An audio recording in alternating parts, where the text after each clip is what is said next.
नमस्कार साथियों, मैं मनीष मेवाल आप सभी का आपके अपने चैनल में तहे दिल से स्वागत और अभिनंदन करता हूं। मैं उम्मीद करता हूं कि आप सभी शानदार, जबरदस्त और जिंदाबाद होंगे और आप सभी की कक्षा 12 की जो तैयारियां हैं वो बिल्कुल धमाकेदार चल रही होंगी। और इन्हीं धमाकेदार तैयारियों को और भी धांसू बनाने के लिए आज हम लोग पढ़ने जा रहे हैं कक्षा 12 की राजनीति विज्ञान में समकालीन विश्व की राजनीति की किताब का अध्याय 4 सत्ता के समकालीन केंद्र, ऑल्टरनेटिव सेंटर्स ऑफ पावर भी कहा जाता है, इसको कंटेम्परेरी सेंटर ऑफ पावर्स भी कहा जाता है। 12th पॉलिटी में समकालीन विश्व की राजनीति की किताब का है हमारा अध्याय और आज उसका लेक्चर नंबर 3 है। और वैसे नई एनसीईआरटी के हिसाब से ये अध्याय 2 है, ये बात मैं आपको पहले भी बता चुका हूं। और आज हम लोग क्या पढ़ेंगे गुरुजी? आज हम लोग बात करेंगे यूरोपीय एकता के महत्वपूर्ण पड़ाव के बारे में। चलिए शुरू करते हैं आज के लेक्चर को।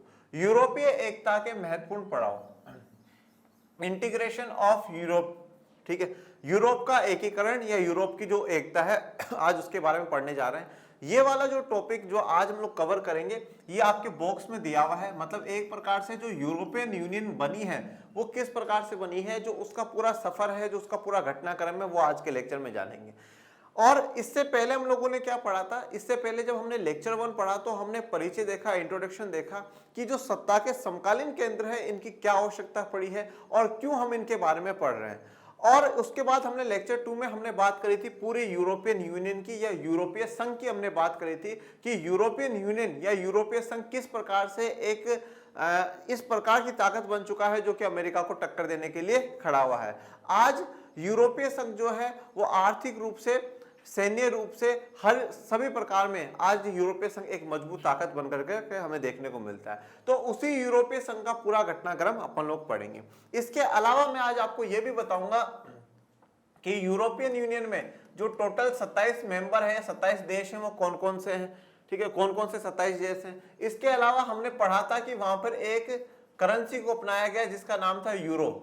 तो ये यूरो करेंसी कौन कौन से देशों में चलती है, कौन कौन से में नहीं चलती, वो भी पढ़ेंगे। और जो बाकी के देश हैं उनमें कौन सी करेंसी चल रही है वो भी पढ़ेंगे। तो आज का लेक्चर क्लास 12 के साथ साथ ऐसे बच्चों के लिए भी बहुत अच्छा है जो आगे इन चीजों की नॉलेज चाहते हैं यूरोपीय संघ के ऊपर। मतलब लेक्चर 2 और लेक्चर 3 मिलाकर करके यूरोपीय संघ की सारी जानकारी आप लोगों को मिल जाएगी। यूरोपीय संघ में आपका पूरा जो है कमांड है वो हो जाएगा। तो चलिए शुरू करते हैं आज की क्लास को, यूरोपीय एकता के महत्वपूर्ण पड़ाव। इससे पहले थोड़ा सा मैं आपको पहले की कहानी बता देता हूं कि हम लोगों ने ये देख लिया था कि जैसे सेकेंड वर्ल्ड वॉर खत्म होता है 1945 में, उसके बाद यूरोप के जो देश होते हैं उनके नेताओं को चिंता सताती है। और चिंता इस बात की सताती है कि भैया अब भी क्या हम यूरोप के जो देश है वो आगे भी इसी प्रकार से लड़ते झगड़ते रहेंगे या एक नए सिरे से जिंदगी की शुरुआत करते हैं, एक नए सिरे से आर्थिक, सामाजिक, सांस्कृतिक रूप या राजनीतिक रूप में हम अपने अपने देशों का विकास करें और मिलजुल कर करके विकास करें। तो ये तय हुआ कि भैया चलो सब मिलजुल कर करके विकास करते हैं, पूरे यूरोप को फिर से मजबूती को लेकर के चलते हैं, आर्थिक विकास करते हैं, राजनीतिक विकास जो है यूरोप का वो करते हैं। परंतु इसके लिए फाइनेंस की जरूरत थी, पैसों की जरूरत थी। तो इसलिए अमेरिका एक प्लान जारी करता है, प्लान लॉन्च करता है जिसको मार्शल प्लान के नाम से जाना जाता है या मार्शल योजना के नाम से जाना जाता है। उस मार्शल योजना के तहत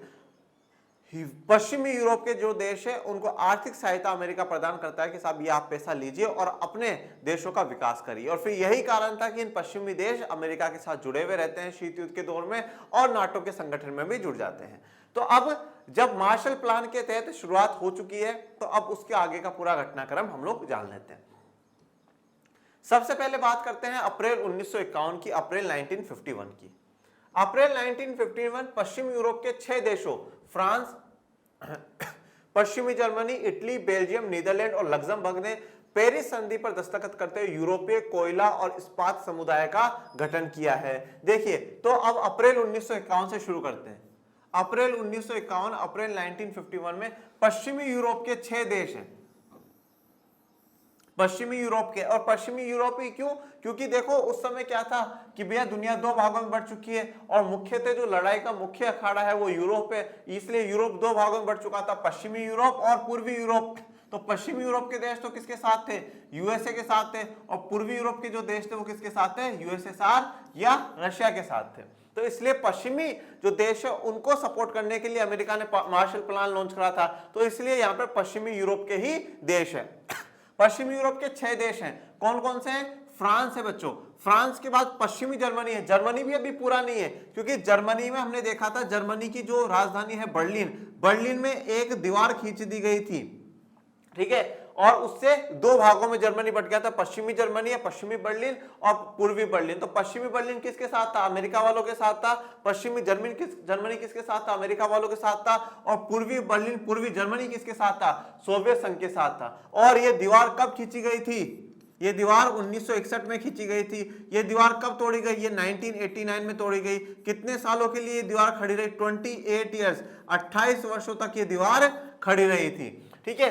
तो इसलिए पश्चिमी जर्मनी, इसके अलावा इटली, बेल्जियम, नीदरलैंड और लग्जमबर्ग, बेल्जियम, नीदरलैंड और लग्जमबर्ग, तो 6 देश, फ्रांस, पश्चिमी जर्मनी, इटली, बेल्जियम, नीदरलैंड और लग्जमबर्ग, इन 6 के 6 ने मिलकर करके सबसे पहले क्या करा? पेरिस में एक संधि करी। पेरिस कहां पर है? फ्रांस में है। तो पेरिस में बैठ करके एक संधि करी, और क्या था उसमें? यूरोपीय कोयला और इस्पात समुदाय। तो सबसे पहले आर्थिक संयोगों को बढ़ाने के लिए इन्होंने क्या है? एक एक्सपेरिमेंट करने की सोची कि चलो एक्सपेरिमेंट करके देखते हैं कि हम सफल होते हैं या नहीं होते हैं। तो सिर्फ एक क्षेत्र में, कौन से क्षेत्र में? कोयला, कोल और इस्पात। इस्पात का मतलब समझते हैं? स्टील बेटा। कभी कभार कुछ शब्द ऐसे होते हैं जो शायद बच्चों को इंग्लिश में रेगुलर सुनने को मिलते हो, जैसे हम घर पे भी स्टील की रेलिंग होती है तो स्टील, स्टील का बर्तन होता है तो स्टील बोलते हैं। इस्पात बोलते हो हम बहुत कम सुनते हैं। और कभी कभार कुछ ऐसा होता है, मतलब ज्यादातर बार ऐसा होता है कि इंग्लिश की तुलना में हिंदी के वर्ड्स हमें अच्छे से समझ में आ जाते हैं। तो इसलिए हमें दोनों में पता होना चाहिए। इस्पात तो स्टील होता है और कोयले का मतलब कोल होता है इंग्लिश में बेटा। तो सबसे पहले क्या करा गया? European coal and steel community बनाई गई है, ठीक है। European coal and steel community का गठन कराया गया कि भैया कोयला और इस्पात के मामले में हम सब क्या है? एक दूसरे के साथ, जहां जहां कोयला मिलेगा, जहां जहां लोहा मिलेगा, क्योंकि लोहे से फिर इस्पात बनता है, स्टील बनता है, तो इसलिए जहां जहां कोयला मिलेगा और स्टील मिलेगा, अपन सब मिलकर करके क्या करेंगे? उसका प्रोडक्शन करेंगे। तो सबसे पहले अप्रैल 1951 में ये काम हो गया। फिर उसके बाद आ जाओ मार्च 1957 में। मतलब आप कह सकते हो कि अगर यूरोपियन संघ जो है, यूरोपीय संघ जो है, उसके अगर फाउंडिंग फादर्स की बात करें, अगर उसको स्थापित करने वाले देशों की बात करें, तो कहीं ना कहीं 6 देश बड़ा इंपॉर्टेंट रोल निभा रहे हैं, क्योंकि ये 6 शुरुआत से एक साथ चलते हुए आ रहे हैं।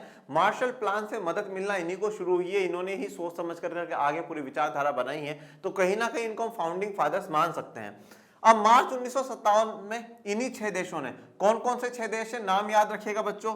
फ्रांस है, वेस्टर्न जर्मनी, पश्चिमी जर्मनी है, इटली है, बेल्जियम है, नीदरलैंड है और लग्जमबर्ग है। अब जिस बच्चे ने क्लास 10th में पॉलिटी पढ़ी होगी मुझसे, तो उसको याद होगा, मुझसे भी नहीं पढ़ी, किसी से पढ़ी होगी, याद तो होगा कि सत्ता की साझेदारी का एक चैप्टर था और वहां पे बेल्जियम की कहानी पढ़ी थी अपन लोगों ने, डच और फ्रेंच वाली। तो उसके बेल्जियम के पड़ोसी देश कौन कौन से थे? नीदरलैंड, लग्जमबर्ग, फ्रांस, ठीक है, ये उसके क्या थे? पड़ोसी देश थे। अब मार्च 1957 में इन्हीं 6 देशों ने रोम की संधि करी। कहां की संधि कर ली? रोम की संधि करी। देखो अब सवाल कैसे बन सकता है? वैसे बहुत रेयर चांसेस होंगे कि ये जो वाला बॉक्स से सवाल बनते हैं, पर कभी कभार सवाल बन भी जाते हैं, चांसेस भी होते हैं। तो देखो सवाल कैसे बनेगा? सवाल ये भी बन सकता है कि यूरोपीय कोयला और इस्पात समुदाय का गठन कब हुआ था?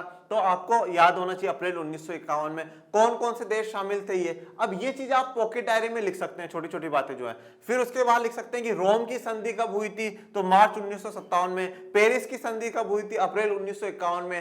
पेरिस की संधि में क्या था? तो पेरिस की संधि में इसकी स्थापना करी गई थी। अब रोम की संधि में क्या था? तो वो देख लो। रोम की संधि के माध्यम से यूरोपीय आर्थिक समुदाय, यूरोपियन इकोनॉमिक कम्युनिटी और यूरोपीय एटमी ऊर्जा समुदाय यूरोटॉम का गठन करा गया है। Very very important. मार्च 1957 में, मार्च 1957 में क्या बना लिया गया है? यूरोपीय आर्थिक समुदाय बना लिया गया है। यूरोपीय आर्थिक समुदाय, यूरोपियन इकोनॉमिक कम्युनिटी बना ली गई है। इन 6 देशों ने मिलकर करके अपने आप को इकोनॉमिक रूप में अब जोड़ लिया है। ये कोयला और इस्पात का करके देखा, प्रैक्टिकल जो था, एक्सपेरिमेंट था, वो सफल हो गया। बोला अच्छी बात है, हम साथ मिलकर के काम कर रहे हैं। तो अब क्या कर लो? एक समुदाय बना लो जो आर्थिक रूप से मिलजुल करके काम करेंगे। और एक बनाया एटमी ऊर्जा के लिए। तो एटमी ऊर्जा के लिए यूरोटॉम शब्द प्रयोग करा गया। ये वो जो यूरोपीय संघ का झंडा है उसके सितारे उतारे वो सब दिखाए। जनवरी 1973 डेनमार्क, आयरलैंड और ब्रिटेन ने भी यूरोपीय समुदाय की सदस्यता ली। तो देखिए किसने किसने ली? डेनमार्क ने ली है, आयरलैंड ने ली है और ब्रिटेन ने लिए। इन तीन ने कब ली? जनवरी 1973 की सदस्यता ली। ब्रिटेन की याद रखिएगा बच्चों, ब्रिटेन की जरूर याद रखिएगा, क्योंकि ब्रिटेन ने बाद में सदस्यता छोड़ी भी है। जितने आज तक यूरोपीय संघ में देश जुड़े हैं उनमें से शायद ब्रिटेन ही ऐसा है जिसने सदस्यता को छोड़ा है। देखो अब ध्यान दीजिएगा, ब्रिटेन ने जनवरी 1973 में ज्वाइन हुआ और कब छोड़ा है? जनवरी 2020 में छोड़ दिया, जनवरी 2020 में छोड़ दिया। तो 47 साल तक ब्रिटेन किसके साथ रहा है? यूरोपीय संघ के साथ रहा है, यूरोपियन यूनियन के साथ रहा है, बट बाद में फाइनली यूरोपियन यूनियन का साथ छोड़ देता है। तो टोटल अब कितने सदस्य हो चुके हैं? पहले 6 थे और अब कितने हो गए? 9 हो गए, क्योंकि 3 यहां पे जुड़ गए हैं। अब देखो इसको थोड़ा सा आप याद करने की ट्रिक भी बना सकते हैं। ब्रिटेन को हम लोग क्या कहते हैं? ब्रिटेन को हम लोग यूनाइटेड किंगडम कहते हैं। क्या कहते हैं? United kingdom. ये क्या हो गया? डेनमार्क। ये क्या है? आयरलैंड। अगर आपने देखिए वो सुना है केंद्र शासित प्रदेश हमारा दमन और दीव, तो दीव की स्पेलिंग क्या होती है? DIU। तो इससे देखो डी से क्या हो गया? डेनमार्क हो गया, आई से आयरलैंड हो गया और यू से यूनाइटेड किंगडम हो गया। तो ये दीव से क्या है? ये 3 जो देश जुड़े हैं, कब जुड़े हैं? 1973 में जुड़े हैं। कब जुड़े हैं? 1973 में जुड़े हैं।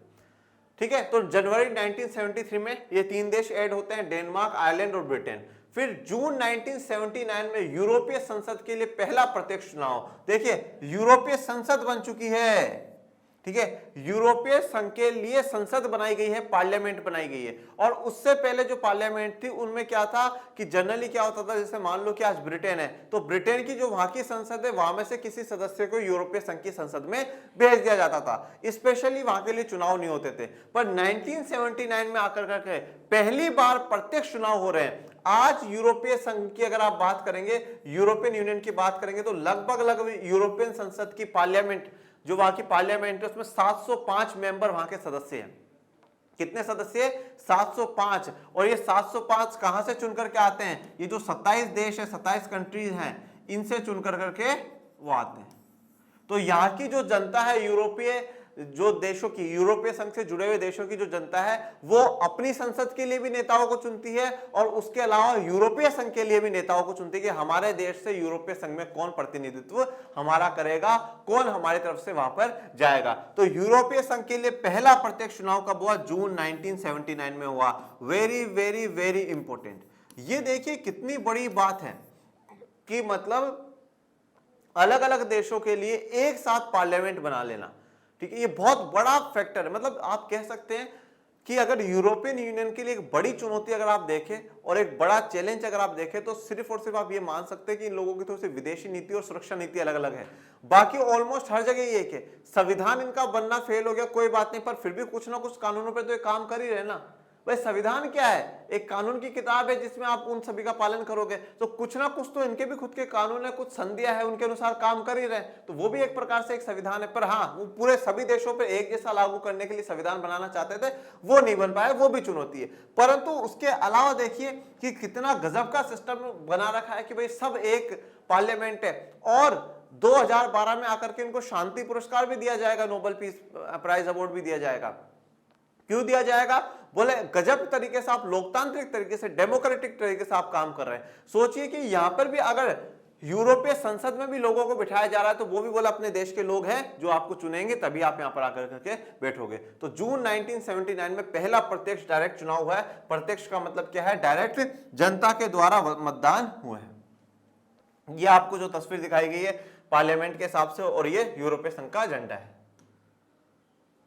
अब आ जाइए जनवरी 1981, यूनान ग्रीस ने यूरोपीय समुदाय की सदस्यता ली है। तो अभी तक हमारे पास 9 देश थे, 6 शुरुआत में, फिर 3 द्वीप जुड़ गया, और अब उसके बाद 1981 में एक और जुड़ जाएगा जिसका नाम है यूनान या ग्रीस। जनवरी 1981 में जुड़ गया है। तो अब कितने सदस्य हो गए हैं? टोटल 10 सदस्य हो गए। कितने हो गए?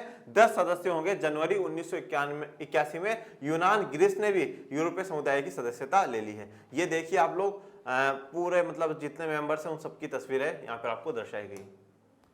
फिर जून 1985 सांगेन संधि ने यूरोपीय समुदाय के देशों के बीच सीमा नियंत्रण समाप्त किया है। अब देखिए इसको समझिएगा। जून 1985, जून 1985 सांगेन संधि। अब जब भी कहीं संधि का नाम आता है तो उसके साथ जो लगता है वो जगह का नाम लगता है। अब सांगेन क्या है, जगह का नाम है। और ये सांगेन कहां पर है, ये लग्जमबर्ग में है बच्चों। कहां पर है, लग्जमबर्ग में है, जो कि बेल्जियम भैया का पड़ोसी देश है। तो लग्जमबर्ग में सांगेन है। सांगेन में एक संधि करी गई और उस संधि में क्या बोला गया कि ये जो यूरोपीय संघ में, या जो ये अभी यूरोपीय समुदाय, यूरोपीय कम्युनिटी बनी हुई, क्योंकि संघ तो 92 में आकर के बनेगा, जो ये यूरोपीय समुदाय बना हुआ है, इस देशों के बीच में सीमा नियंत्रण समाप्त किया जाता है। इस संधि के तहत, सांगेन संधि के तहत, ये जो भी यूरोपीय देश जुड़े हुए हैं, इनके बीच में सीमा नियंत्रण जो है वो खत्म किया जा सकता है, किया जाता है। मतलब मान लीजिए कि मैं आज इस देश में हूं और इस वाले देश ने सांगेन संधि पर हस्ताक्षर कर लिए, तो मेरी मर्जी से मैं वहां भी जा सकता हूं, यहां भी आ सकता हूं। मुझे उन अलग अलग देशों का वीजा लेने की जरूरत नहीं, मुझे एक वीजा मिलेगा और उस वीजा पासपोर्ट से मैं इन सारे देशों में घूम फिर करके आ सकता हूं, जा सकता हूं, रह सकता हूं, काम कर सकता हूं। मतलब एक प्रकार से एक देश ही हो जाएगा, एक पूरा, ये जो इन पे साइन कर देंगे वो पूरा एक देश ही हो जाएगा। मैं यहां जाकर के वहां भी रह जाऊं, वहां भी रह जाऊं, वहां भी रह जाऊं, इस प्रकार से। ये जो सांगेन संधि है, इसी के कारण देखिए क्या हुआ कि जब बाद में ये सोवियत खेमे वाले देश यूरोपीय संघ से जुड़ते हैं और इन्होंने, ये थोड़े से कम विकसित थे और बाकी यूरोप के देश है वो ज्यादा विकसित है, तो ये जो सोवियत खेमे वाले जो देश बाद में जुड़े, वो लोग क्या है, फिर ब्रिटेन की तरफ जाने लगे, क्योंकि सांगेन संधि के तहत था कि सीमा नियंत्रण खत्म है। तो इसके कारण क्या हुआ, काफी लोग वहां जाने लगे, काफी वहां जनसंख्या बढ़ने लगी, ठीक है, लोगों का रोजगार पे असर पड़ा। तो ये भी एक बड़ा कारण माना जाता है कि ब्रिटेन ने हाथ जोड़ ली कि भैया यूरोपीय संघ आप अपने दायरे में, हम हमारे दायरे में, हम आपको bye bye ta-ta see you कहते हैं, हमें नहीं रहना। क्योंकि सीमा नियंत्रण समाप्त कर देने से क्या हुआ कि जो कम विकसित, अल्प विकसित देश के जो लोग हैं वो विकसित राष्ट्रों में जा करके वहां रहने लगे, काम धंधा करने लगे। तो वहां के जो रोजगारों के अवसर उन लोगों को मिलने चाहिए थे, वो उन लोगों के, वहां के देश के लोगों के लिए कम हो गए। तो सांगेन संधि, ये संधियां याद रखिएगा, 3 संधियां पढ़ ली, पेरिस की संधि पढ़ी, रोम की संधि पढ़ी और सांगेन संधि हम लोगों ने पढ़ी। जनवरी 1986 में स्पेन और पुर्तगाल भी यूरोपीय समुदाय में शामिल हुए। देखिए और ध्यान रखिएगा, सांगेन संधि पर शुरुआत में शायद 5 देशों ने ही साइन करे, सबने हाँ भी नहीं करी है, ठीक है। सबको ये बात बिल्कुल भी पसंद नहीं आई कि भैया आप सीमा नियंत्रण ही खत्म कर दो। तो फिर बाद में जनवरी 1986 में स्पेन और पुर्तगाल भी जुड़ गए, ये दोनों पड़ोसी देश हैं, पुर्तगाल और स्पेन। और अब कितने हो गए भैया, 10 + 2 12 देश हो गए। तो 1986 तक यूरोपीय समुदाय में, यूरोपियन कम्युनिटी में कितने हो गए, इस 12 देश हो चुके हैं। अक्टूबर 1990 में जर्मनी का एकीकरण हो जाता है, ठीक है। जर्मनी का एकीकरण का मतलब क्या है कि जो 1989 में बर्लिन की दीवार है, बर्लिन वॉल है, उसको तोड़ दिया जाता है। और उसके तोड़ने के बाद क्या होता है कि जो बर्लिन है, पश्चिमी बर्लिन और पूर्वी बर्लिन एक हो जाता है। मतलब जो जर्मनी बटा हुआ था, अब जर्मनी एक हो जाता है। और उस एकीकरण के बाद पूरा जर्मनी क्या है, यूरोपीय समुदाय में जुड़ जाता है, यूरोपियन कम्युनिटी में जुड़ जाता है। इसलिए अक्टूबर 1990 में जर्मनी का एकीकरण माना जाता है। फरवरी 1992 में यूरोपीय संघ के गठन के लिए मास्ट्रिक्ट संधि पर हस्ताक्षर, सबसे इंपॉर्टेंट संधियों में से एक है बच्चों, सबसे महत्वपूर्ण संधि, सबसे महत्वपूर्ण समझौता है। और ये मास्ट्रिक्ट जगह कहां पर है, ये नीदरलैंड में है। कहां पर है, नीदरलैंड में है बच्चों। मास्ट्रिक्ट संधि कहां पर है, नीदरलैंड में है। और इसी मास्ट्रिक्ट संधि के तहत यूरोपीय संघ का गठन हुआ है। अभी तक जो चल रहा था वो यूरोपीय समुदाय, यूरोपीय आर्थिक समुदाय की बात हम लोग कर रहे थे। तो इस यूरोपीय समुदाय में जुड़ते जाते हैं, पर फाइनली फरवरी 1992 में, फरवरी 1992 में मास्ट्रिक्ट संधि करी जाती है। और इससे यूरोपीय संघ, या जिसको आज हम लोग यूरोपियन यूनियन कहते हैं, उस यूरोपियन यूनियन की स्थापना हो जाती है। यहां तक आप सोचिए। अब देखिए, जिस दिन मास्ट्रिक्ट संधि पर हस्ताक्षर हो रहे हैं उस दिन कितने देश हैं, 12 देश हैं। 12 देश है, कौन कौन से हैं ये 12 देश? 12 देश कौन कौन से हैं? फ्रांस है, पश्चिमी जर्मनी है, इटली है, बेल्जियम है, नीदरलैंड है, लग्जमबर्ग है। ये शुरुआत से 6 देश तो ये थे। उसके बाद कौन सा था, द्वीप में कौन कौन है, डेनमार्क है, आयरलैंड है, यूनाइटेड किंगडम है, ठीक है। उसके बाद कौन जुड़ा, 10वें नंबर पे यूनान जुड़ा। और फिर 11वें 12वें पे कौन जुड़ा, स्पेन और पुर्तगाल जुड़ा। तो यहां तक फरवरी 1992 तक मास्ट्रिक्ट संधि पर जब तक हस्ताक्षर होते हैं तब तक 12 देश इस देश में यूरोपीय समुदाय में जुड़े हुए होते हैं और ये यूरोपियन संघ बना लेते हैं। जिस यूरोप के विकास के लिए शुरुआत था, एक छोटा सा मार्शल प्लान की शुरुआत करी गई थी, वो अब एक बड़ा विशाल यूरोपीय संघ बन चुका है। और ये इस चीज से देखिए कि कहीं बिल्कुल एक साथ एक झटके में यूरोपीय संघ नहीं बना है कि कल सोचा और आज यूरोपीय संघ बन गया, नहीं, बड़ा समय इसने लिया है। 1951 से भी पहले 1948 से मार्शल प्लान के समय से कुछ ना कुछ छोटी छोटी गतिविधियां होती हुई आई हैं और फाइनली 1992 में जाकर करके ये यूरोपीय संघ बनता है। कोई सी भी संधि आप याद रखो या ना रखो, जो याद रखना है वो रखना, पर कम से कम मास्ट्रिक्ट संधि याद रखना, क्योंकि ये मास्ट्रिक्ट संधि ही आधार बनी है यूरोपीय संघ का। तो यूरोपीय संघ का आपने पूरा टॉपिक पढ़ लिया, उसके बारे में सारी जानकारी ले ली, पर वो यूरोपीय संघ किस आधार पर स्थापित हुआ है, वो मास्ट्रिक्ट संधि के आधार पर स्थापित हुआ है। और मास्ट्रिक्ट कहां पर है? नीदरलैंड में। नीदरलैंड को हॉलैंड भी कहा जाता है, तो हॉलैंड और नीदरलैंड एक ही बात है। फिर जनवरी 1993 में 1993 में एकीकृत बाजार का गठन, ठीक है, मतलब पूरा जो मार्केट है, ये यूरोपीय संघ में जितने भी देश जुड़े हुए हैं उन सबका एक ही मार्केट होगा, मतलब कहीं भी बेचो खरीदो, जो करना है वो करो।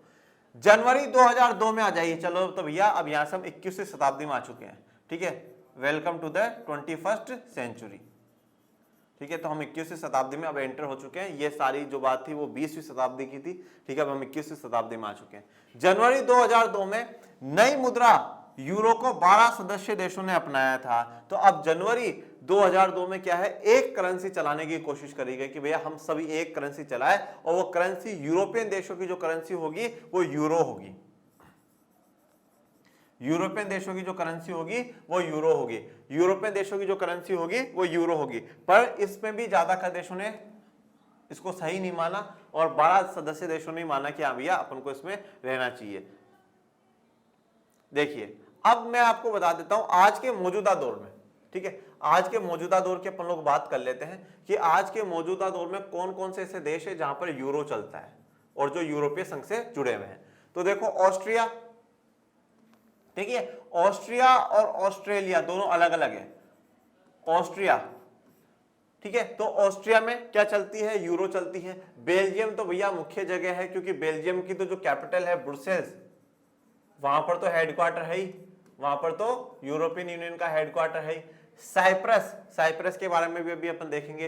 फिनलैंड, फ्रांस, और फ्रांस तो खुद संस्थापक देशों में से एक है, तो फ्रांस में भी यूरो चलती है।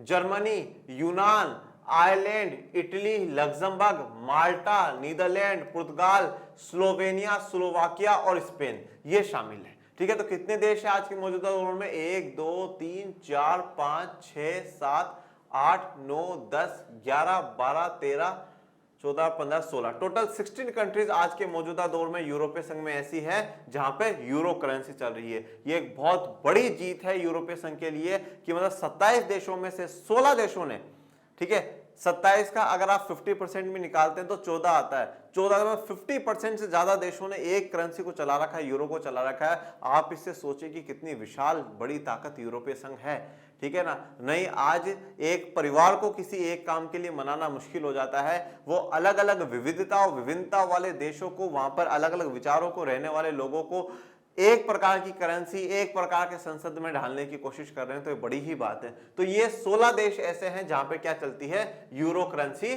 चलती है। देखिए बाकी देश देख लेते हैं। बुल्गारिया है, तो बुल्गारिया में लेव करेंसी चलती है। कौन सी चलती है? लेव चलती है। चेक गणराज्य में कौन सी चलती है? कोरोना। ये कोरोना नहीं है, कोरोना है। डेनमार्क में कौन सी चलती है? क्रोन चलती है। कौन सी? क्रोन।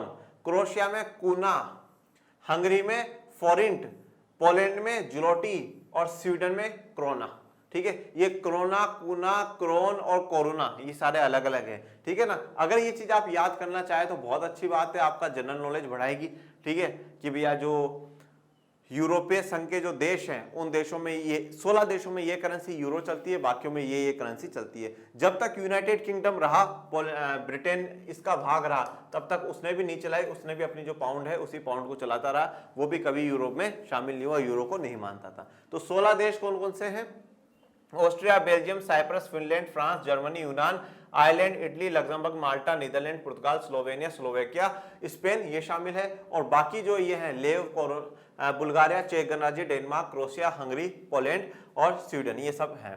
इनकी अलग अलग करेंसी। क्रोएशिया, सब जो क्रोएशिया है वो सबसे न्यू मेंबर है बेटा, सबसे यंगेस्ट मेंबर है उसका, ठीक है, ये भी आप पढ़ेंगे। मई 2004 में साइप्रस, चेक गणराज्य, एस्टोनिया, हंगरी, लताविया, लिथुआनिया, माल्टा, पोलैंड, स्लोवाकिया स्लोवेनिया भी यूरोपीय संघ में शामिल हो गए। तो अब देखिए यहाँ पर कितने देश जुड़ गए हैं, शायद 10 होंगे, 1 2 3 4 5 6 7 8 9 और 10। ठीक है, तो 2004 में, मई 2004 में आकर करके ये जो 10 देश है ना, ये 10 देश और जुड़ जाते हैं। तो अभी तक हमारे पास 12 थे, 12 प्लस 10 अब 22 हो जाते हैं, 12 प्लस 10 अब 22 हो जाते हैं। साइप्रस, ये अब भी सब जितने भी देश हैं 27 के 27 देशों के बारे में मैं आपको लास्ट में बताऊंगा कि टोटल 27 कंट्रीज कौन कौन सी है, और उसके अलावा वो मैप में भी मैं दिखाता हुआ चलूंगा कि इनकी लोकेशन कहां पर है। ठीक है, तो चिंतित मत होइए आप। साइप्रस, चेक गणराज्य, चेक स्लोवाकिया के बारे में पढ़ा था जो फिर बाद में बट गया, चेक, एस्टोनिया, लताविया और लिथुआनिया, ये तीनों क्या है, ये तीनों बाल्टिक देश है। एस्टोनिया, लताविया, लिथुआनिया, ये तीनों क्या है, बाल्टिक कंट्रीज हैं। और ये याद करिए कुछ थोड़ा सा, दो ध्रुवीयता का अंत, 2004 में ये लोग एक और जगह जुड़ती हैं, ये तीनों देश नाटो में। तो ये नाटो में भी जुड़ जाएंगे और सोवियत संघ में भी जुड़ जाएंगे, सोवियत संघ क्या, यूरोपीय संघ में भी जुड़ जाएंगे, और संयुक्त राष्ट्र संघ में तो जुड़ते ही हैं। तो साइप्रस, चेक गणराज्य, एस्टोनिया, हंगरी, लताविया, लिथुआनिया, माल्टा, पोलैंड, स्लोवाकिया, स्लोवेनिया, ये 10 देश भी यूरोपीय संघ में शामिल हो जाते हैं। जनवरी 2007 में आ जाइए, बुल्गारिया और रोमानिया यूरोपीय संघ में शामिल, स्लोवेनिया ने यूरो को अपनाया। तो अब बुल्गारिया और रोमानिया ये दो भी क्या है, यूरोपीय संघ में शामिल हो जाते हैं। तो कितने हो गए, 22 प्लस 2 24 देश हो गए हैं। कितने हो गए हैं, टोटल 24 देश अभी तक हो गए हैं। कितने देश हो गए हैं, 24 देश हो गए हैं। और स्लोवेनिया ने 2004 में ज्वाइन कर लिया था, पर 2007 में इन्होंने क्या कर लिया, यूरो को भी अपना लिया है। ठीक है, जो यूरो करेंसी है उसको अपना लिया है। दिसंबर 2009 में लिस्बन संधि लागू हुई। देखिए अब आ जाइए, एक और संधि आ गई, लिस्बन संधि, treaty of Lisbon, treaty of Lisbon. अब सबसे पहले तो ये पता होना चाहिए कि लिस्बन है तो है कहां पर। ठीक है, लिस्बन है तो है कहां पर, तो लिस्बन है बच्चों पुर्तगाल में। लिस्बन कहां पर है, पुर्तगाल में।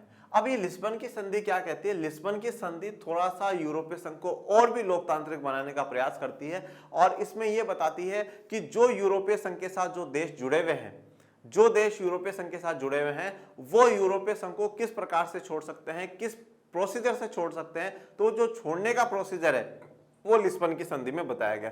और भी प्रावधान होंगे पर अपन को ज्यादा डीप में जाना नहीं है। ठीक है ना, तो वो कब हुआ, दिसंबर 2009 में हुआ। 2012 यूरोपीय संघ को नोबेल शांति पुरस्कार, ये बहुत बड़ा अचीवमेंट है बच्चों, ये सच में एक बहुत बड़ा अचीवमेंट कह सकते हो यूरोपीय संघ के लिए कि उनको 2012 में नोबेल शांति पुरस्कार मिला है। 2012 में यूरोपीय संघ को नोबेल शांति पुरस्कार मिला है, ये बहुत बड़ा अचीवमेंट है। और नोबेल शांति पुरस्कार क्यों दिया गया, क्योंकि एक तो देखो कि युद्धों से आपने शांति की ओर प्रवेश करा, ये बहुत बड़ी बात है। ठीक है, जहां पे युद्धों का पूरा माहौल था उन सबको छोड़ करके शांति की ओर अग्रसर हुए। और दूसरी बात, पूरा जो सिस्टम है वो आपने लोकतांत्रिक डेमोक्रेटिक बना रखा है, बहुत अच्छा सिस्टम कर रखा है, इसलिए नोबेल शांति पुरस्कार से नवाजा गया। 2013 क्रोएशिया यूरोपीय संघ का 28वां सदस्य बना है। ठीक है, तो 2013 में क्रोएशिया जो है यूरोपीय संघ का 28वां सदस्य बना। अभी तक हम लोग 24 पर थे, अब डायरेक्ट 28वें पर आ गए हैं। ये सबसे नया सदस्य है, बीच के जो 2-3 देश हैं उनका यहाँ पर जिक्र नहीं करा है। तो 2013 में क्रोएशिया सबसे यंगेस्ट मेंबर है, मतलब 2013 तक 28 यहाँ पर है, पर 2016 में ब्रिटेन जो है ब्रेक्जिट करवा देगा और ये 2020 में बाहर हो जाएगा। तो इसलिए अब जो टोटल बाकी रहेंगे 28 में से एक को हटा देना और अब 27 देश है। आज की मौजूदा तारीख में कितने देश हैं, 27 देश हैं। 2016 में ब्रिटेन में जनमत संग्रह, रेफरेंडम कराया गया, मतलब वहां की जनता से पूछा गया कि भैया यूए में रहना चाहिए या नहीं रहना चाहिए। तो उस जनमत संग्रह में 51.9% मतदाताओं ने फैसला किया कि ब्रिटेन यूरोपीय संघ से बाहर हो जाए, मतलब ब्रेक्जिट हो जाए, मतलब ब्रिटिश एग्जिट। ठीक है, जो ब्रिटेन है वो बाहर चला जाए, उसको ब्रेक्जिट कहा गया है। ये 2020 में फिर फाइनली ब्रिटेन है बाहर हो ही जाता है, मतलब लोगों से वोटिंग करवा करके पूछ करके बाहर हुआ है, जनमत संग्रह करवाया गया था। ठीक है, तो ये अपना पूरा यूरोपीय एकता का, यूरोपीय एकीकरण का, उसका पूरा जो घटनाक्रम है वो अपन ने यहाँ पर बताया। ठीक है, तो टोटल 28 देशों के बारे में अपन ने जाना कि कौन कौन से देश कब कब जुड़े हैं, क्या क्या पूरी प्रक्रिया रही है इस यूरोपीय संघ के बनने की, और जो एकमात्र जो देश अभी तक हटा, पर वो देश नहीं, वो एक बहुत बड़ी ताकत थी, जिसका नाम ब्रिटेन था, क्योंकि जब तक ब्रिटेन इनके साथ था तो 1700 ट्रिलियन डॉलर की इकोनॉमी हुआ करती थी और इसके जाने का 1400 ट्रिलियन की इकोनॉमी रह गई है। तो एक बहुत बड़ा प्रभाव ब्रिटेन का छोड़ने का यूरोपीय संघ पर हुआ होगा। अब ये एक अलग मुद्दा बन जाता है कि ब्रिटेन का यूरोपीय संघ को क्या फायदा था और यूरोपीय संघ को ब्रिटेन का क्या फायदा था। ये दोनों एक अलग मुद्दे हैं। और देखिए, आप पॉलिटिकल साइंस में ऐसे बहुत से विषय हैं जिन पर आप चाहे तो 1.5 2 घंटे के आराम से और भी एक्स्ट्रा में डिटेल में आप पढ़ सकते हैं। और ऐसे मेरे पास बहुत सारे अवसर हैं जिसमें मैं अलग अलग वीडियोस आपके लिए बना सकता हूं। बहुत मौके हैं, जैसे यूरोपीय संघ में और भी डिटेल में वहां का सिस्टम, उनकी पूरा स्ट्रक्चर क्या है, कौन कौन कैसे नेता बनता है, क्या करते हैं, बहुत कुछ यूरोपीय संघ पर आ सकता है। परंतु अब भी जितनी आपको आवश्यकता है कक्षा 12 के लिए, उतना जो किताब ने दे रखा हम पहले वो कवर करेंगे। फिर जैसे जैसे समय मिलेगा तो ऐसे बड़े बड़े संस्थानों पर हम कुछ बड़े बड़े वीडियोस बनाते रहेंगे। एक वीडियो यहाँ पर यह भी बन सकता है कि ब्रिटेन ने क्यों छोड़ा, ऐसे क्या क्या कारण हुए, 1-2 कारण है, कितने कारण है, वो सारे कारण हम लोग जान सके। ब्रिटेन का यू को छोड़ने से क्या प्रभाव हुआ और यू का ब्रिटेन को निकलने से क्या प्रभाव हुए, फायदे नुकसान जो है वो भी जानेंगे। ये सारी बातें बहुत हैं, ठीक है, करने वाले होने चाहिए, ठीक है, पर आप लोगों को भी ऐसी बातों में मजा नहीं आता, बोला नहीं सब गॉसिप वाली होनी चाहिए बातें, तो ज्यादा ज्ञान वाली तो होनी नहीं चाहिए। चलिए टोटल 27 देशों की बात कर लेते हैं, जो 27 देश हाल में यूरोपियन यूनियन में है। तो वो 27 देश कौन कौन से हैं, चलिए तो उनसे आपको मिलाते हुए चलते हैं। चलिए तो मिलने के लिए आप तैयार हो जाइए। सबसे पहले आ जाइए भैया फिनलैंड, तो जो सबसे बाहर है उससे बात करते हुए चलते हैं। ये फिनलैंड, फिनलैंड के बाद है स्वीडन, तो गिनते हुए जाना 1 2, उसके बाद है डेनमार्क, ये रहा डेनमार्क 3, उसके बाद यूनाइटेड किंगडम है, तो सबसे पहले तो इसको काट दो भैया, अब काट दो यूनाइटेड किंगडम को। फिर उसके बाद आ जाओ ये आयरलैंड 4, आयरलैंड के बाद आप आ जाइए साइप्रस, ये रहा साइप्रस बच्चों, ये रहा साइप्रस 5, देखिए साइप्रस कितना छोटा सा है। और ये रहा माल्टा, ये माल्टा 6, ओके। फिर आ जाओ यहाँ पे पुर्तगाल 7, स्पेन 8, ठीक है, पुर्तगाल 7, स्पेन 8 और फिर फ्रांस 9, ठीक है। तो कौन कौन हो गया, फिनलैंड हो गया, स्वीडन हो गया, डेनमार्क हो गया, आयरलैंड हो गया, माल्टा हो गया, साइप्रस हो गया, पुर्तगाल हो गया, स्पेन हो गया, फ्रांस हो गया। तो अब आगे बढ़ते हैं, आगे देखें तो ये छोटा सा Luxembourg 10, Belgium 11, Netherland 12, Germany 13, okay. उसके बाद ऑस्ट्रिया, फिर बुल्गारिया 15, क्रोएशिया, ये रहा क्रोएशिया 16, फिर है चेक गणराज्य, चेक गणराज्य ये रहा 17, ओके। फिर आगे बढ़ते हैं, तो 17 तो गिना दिए हैं अभी तक आपको। उसके बाद आ जाइए एस्टोनिया 18, एस्टोनिया, लताविया, लिथुनिया, ये तीनों एक साथ है तो 19 और 20 इनको नंबर दे देते हैं। उसके बाद बात कर लेते हैं यूनान की, तो ये रहा यूनान, 21वां कंट्री यूनान है और 21 यूनान। फिर हंगरी, हंगरी 22, उसके बाद लाताविया ले लिया, लिथुनिया ले लिया, पोलैंड 23, रोमानिया 24, स्लोवाकिया 25 और स्लोवेनिया 26, ठीक है। हंगरी आ गया ना, ये हंगरी छूट गया था तो ये हंगरी हो गया 27। तो टोटल इस प्रकार से 27 देश ऐसे हैं जो कि इसके साथ जुड़े हुए हैं। इटली रह गया बच्चों, इटली का नाम नहीं लिया था मैंने, इटली रह गया, तो इटली 27, सॉरी संस्थापक देशों में से एक को पर भूल गए। तो ये 27 देश ऐसे हैं जो कि इसका भाग है। और आज इसी के साथ जो अपना जो लेक्चर है वो भी कंप्लीट होता है। आपको कोई डाउट हो, कोई समस्या हो तो कमेंट बॉक्स में मेंशन करिएगा। और आज का लेक्चर कैसा लगा वो भी बताइएगा। और पढ़ते रहिए, आगे बढ़ते रहिए, इस चैनल को भी बढ़ाते रहिए। और डिस्क्रिप्शन में टेलीग्राम चैनल का लिंक दे रखा है, प्लीज उसको भी ज्वाइन कर लीजिएगा, जिससे आपको नई से नई जानकारी जल्द से जल्द मिलती रहे। तो पढ़ते रहिए, आगे बढ़ते रहिए, मिलेंगे नेक्स्ट लेक्चर में। तब तक के लिए थैंक यू सो मच। जय हिंद, जय भारत।